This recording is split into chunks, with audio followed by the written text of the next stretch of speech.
textos de hoje não são os textos normalmente do rito batismal, são textos desse domingo mesmo. Mas é muito rico que eles estejam sendo lidos dentro do dia que a gente tem o batismo. Primeiro, porque a gente, e aí é bom que todos nós, né, possamos refletir um momento nisso, que inclusive no rito do batismo, né, todos nós renovamos também a nossa aliança batismal.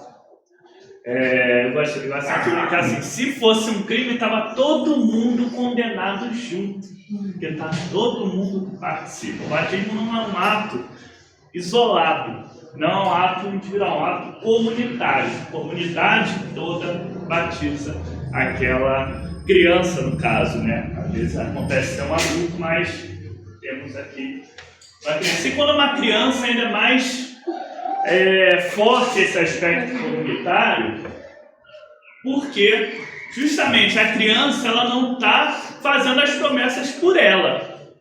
Quem está fazendo as promessas por ela, né, é quem? Primeiro, quem tem a responsabilidade sobre ela, os pais.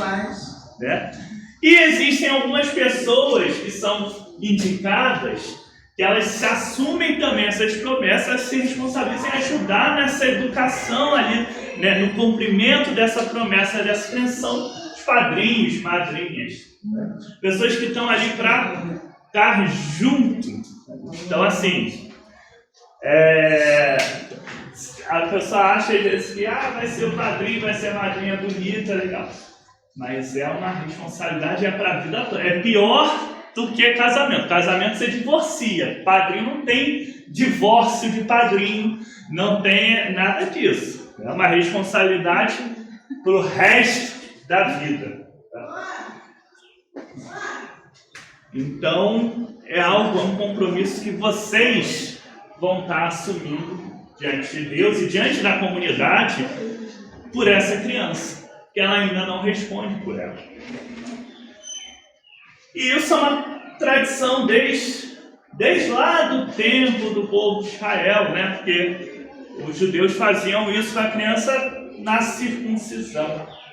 Era o momento em que aquela criança era reconhecida como parte daquele povo. Para nós cristãos, esse momento passa a ser o batismo. E não é à toa que eu fiz questão de que hoje a gente começasse a nossa liturgia com hinos, inclusive, muito tradicionais, né? Funinar, tocar no órgão.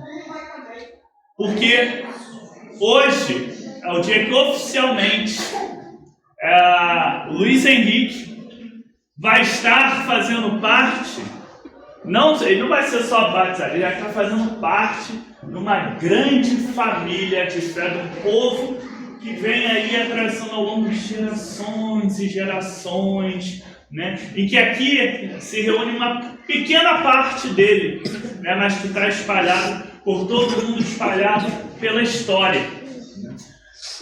É um momento em que ele passa a fazer parte do mesmo povo de tantas outras pessoas que vieram antes. E aí, antes aqui de começar a liturgia, eu e a Andresa e o Thiago tendo aqui nossos momentos ao livro, folheando o livro de batismo, né, olhando as pessoas que já passaram por aqui.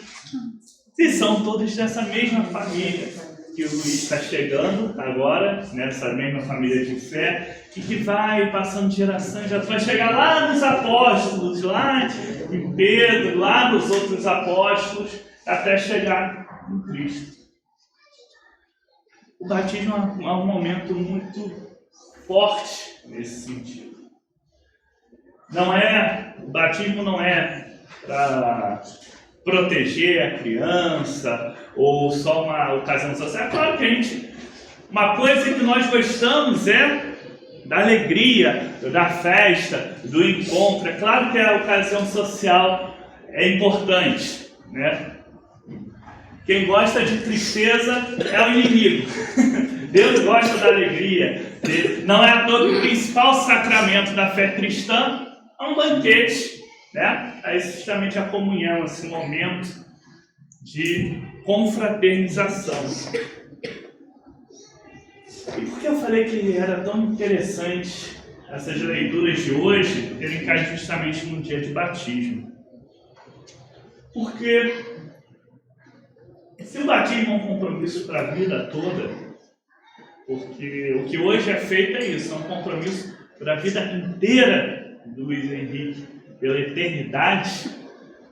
Ele ainda está muito pequeno para ele falar por conta própria, mas os pais estão se comprometendo a educar ele, assim, os padrinhos estão se comprometendo a estar ali junto, apoiando, fortalecendo, garantindo. Então, o grande significado disso é o que nós devemos fazer para agradar a Deus.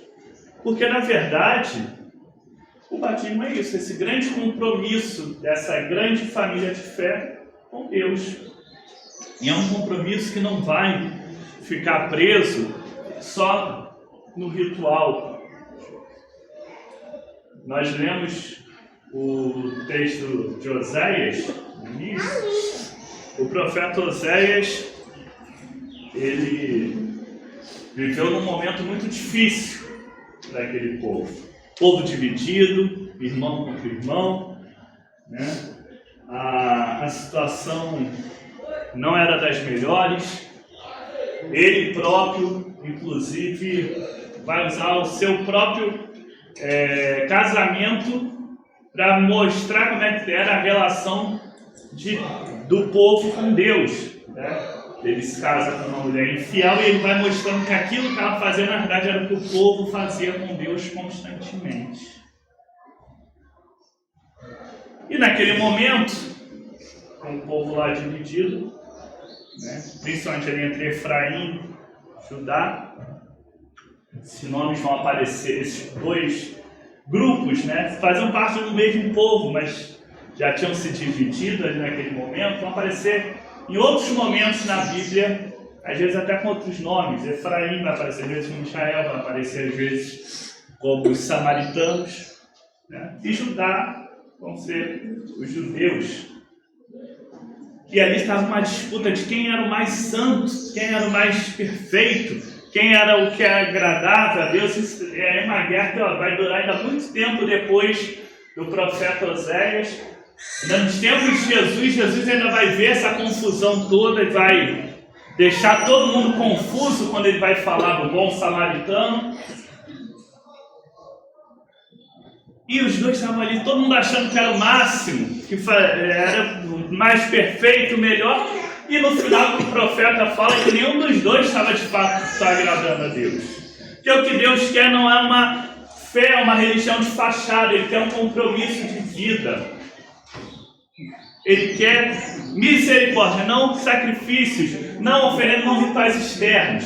Os rituais são importantes, mas eles não têm valor nenhum se eles não vêm acompanhados da fé, daquilo que está dentro de nós. E é por isso que depois a gente também foi ver o Salmo seguindo nesse mesmo caminho. Deus falando, eu não preciso de nada de vocês.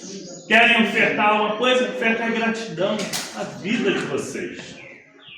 E vamos chegando ainda também na carta do apóstolo, e ele falando lá sobre a fé de Abraão, né?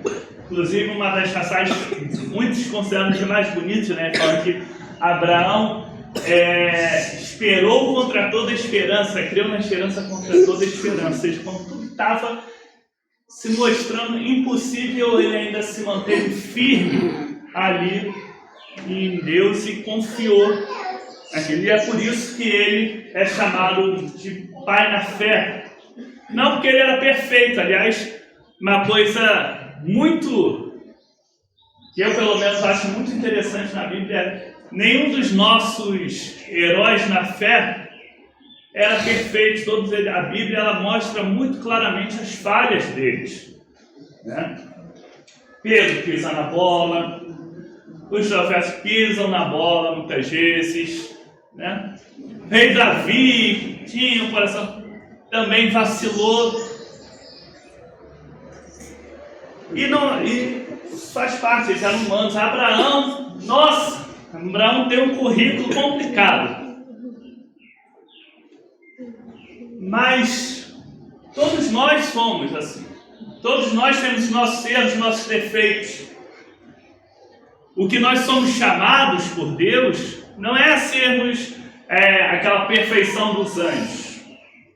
O que nós somos chamados é o compromisso, é a buscar, é a tentar cada dia mais estar chegando mais perto do que Deus quer para nossas vidas. É por isso que Jesus também, no Evangelho de hoje, choca tantas pessoas. Jesus está mandando... Gente, se fosse hoje em dia, Jesus ia ser a pessoa que ninguém imaginaria como Messias, como enviado como Filho de Deus, porque ele não era o que a gente chama de santarrão. A gente reconhece e vê que Jesus não pecou, mas ele vivia com as pessoas normalmente. Jesus, inclusive, era muito criticado porque andava nas festas com os beberrões, amigos de pecadores e prostitutas, como fala na Bíblia. Jesus ia andar nos lugares que ninguém imagina que o Filho de Deus hoje estaria. E é por isso que as pessoas tinham muita raiva de Jesus, que elas viam o que Jesus fazia, viam o que acontecia, viam o que ele fazia na vida das pessoas, mas se incomodavam porque ele não era aquele falso moralista. Ele estava junto das pessoas, das festas, né? Inclusive, ele tem uma hora que ele vai chamar a atenção do pessoal e fala assim: João Batista, que era todo sério, vivia isolado, vocês reclamavam. Não, para ele viver assim, deve ter demônio. Aí, eu apareço, estou no meio do pessoal, vocês também reclamam, vocês querem o quê, afinal de contas? E é isso que ele fala, que ele veio chamar justamente pessoas comuns como nós, com nossas falhas, nossos defeitos, mas que nós buscamos e devemos buscar nos comprometer em caminhar cada vez mais, em buscar, mesmo quando a gente às vezes vai falar assim: poxa, mas eu não sou uma pessoa talvez tão boa para ver a igreja. Nós vamos viver, sim, com a fé, igual a fé de Abraão.